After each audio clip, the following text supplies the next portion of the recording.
Hello, before this video begins, today begins a brand new series. Episode number 1 of marching through my PlayStation 1 collection. It is the collection and all my collection that I'm most proud of. And today, we're kicking it off right. It's Friday 1st, October, you know what it means. It's spooky horror month. Let's talk about it. So now that it's October 1st, that means spooky time, horror time. What's scarier than scary? Casper. Today, we're talking about Casper, Friends Around the World. Casper, Friends Around the World it's a weird game for me, honestly. I rented it when I was a little kid. I actually hated it. I remember it actually scared me, so I took it back. And it was a weird time, I guess. But now, I'm an adult. I'm 23 years old. I'm ready for this. I am ready for this. Casper is not getting the best of me this time. I will defeat this little ghost if it's the last thing I do.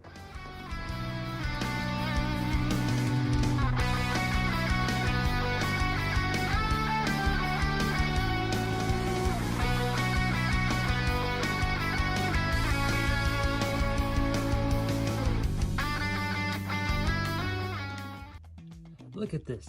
So, Casper, Friends Around the World. But guess what? It's just regular Casper, not Friends Around the World. That kinda sucks, but I bought this like 2 weeks ago, so it's too late to do anything about it now. So we're no longer talking about Casper Friends Around the World, we're talking about plain old Casper. Do you remember when you were a kid and you'd play anything and everything just because it was so easy to get? You go to movie gallery, Blockbuster, wherever, rent the game, and you're good to go? That was me as a kid with most games. I thought we'd be talking about Casper Friends Around the World today, but instead we're talking Casper 1996 because the game store man gave me the wrong game. So I'll have to talk to that about the game store man at another time. But this is one of the worst games known to man. But let's not rag it too much until we've played through it again and see if now it's different than how I remember. So let's just move on.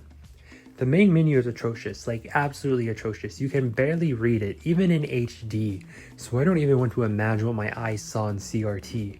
The game just kind of throws you in and it just vaguely tells you to collect things, to make friends with the humans, but the game is so dark you can see nothing at all, and the hints the game gives you about as well be nothing at all because they're actually literally useless. The game really wanted to be a point-and-click adventure, but also be an explorative, narrative-driven game. However, it relies heavily on you having seen the film this game is based on, which, in a show of hands, show me who all here has seen it. Right? As I thought, absolutely nobody. I think I watched one animated Casper movie and the cartoon when I was a kid, so I'm pretty much blind going into this just as much as I was as a child. I ran around here for a while, and honestly, I began contemplating quitting and just making a Jack 4 video. Like, this is so bad. It has no reason to be this bad. I eventually plowed through it, then got to Act 2, and oh my god, it's just the same thing but 10 times worse. And I genuinely wanted to wrap my body in tinfoil and cheese and go lay down in a Wendy's microwave.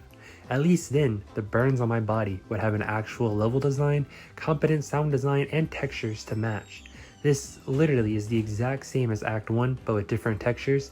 This was literally copy and paste. Fast forward to Act 3, and oh my gosh, it's the exact same thing again. Now, don't get me wrong, I love repetitive games. If I didn't, I wouldn't buy FIFA every year. But this is a whole new level of copy and paste. How did this ever even get approved? I mean, even by 1996 standards, this was bad. I don't think even the original Atari games were this repetitive. This reminds me of a college level game design project that you put off and now it's due in 2 hours, so you're copying and pasting everything to make the deadline. I may or may not have experience in that department. This is just an atrocious game. It's a sad excuse for a game. Act 3 was the exact same time, and then the entire final boss battle. No nice sophisticated battle, just the same old thing we've been doing this entire time. The game is luckily only a few hours long, about 2 to 3 maximum it seems, on average, but I got so bored it took me forever, and that is including my TikTok breaks. The game doesn't even have a proper ending. Casper gets kissed by the girl after saving her dad, and the game fades into oblivion where it belongs. Honestly, rating this game 1 out of 10, I give this game a solid 3 out of 10. It gets 1 point for being Casper, 1 point for working, and 1 point for me copying and pasting. It gets 1 point for being Casper.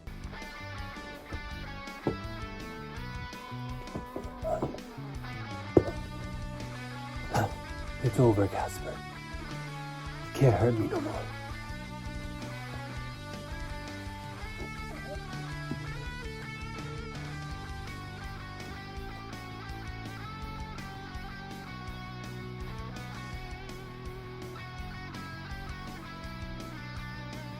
Casper 1996 is without a doubt one of the worst games I've ever played, and that's saying a lot, because I got this game on day one too. It was just insanely repetitive, quite possibly the worst game design and level design in video game history. Like I said, for 1996, you know, standards weren't that high, but I feel like even for 1996, this game is just bad. It would have failed to meet the standards at the time, and definitely fails to meet the standards of today. I honestly will probably never play it ever again. It's going on the shelf, and I'm probably never opening it ever again. If I do, then I probably am gonna hate it just as much as I do now. But with that being said, we've now gone through one of so many PlayStation 1 games and my collection that we will be covering on this channel. My goal is to cover every single one of them, so if you're interested in following that journey, don't forget to like, comment, subscribe, try not to die, and I'll see you in the next video.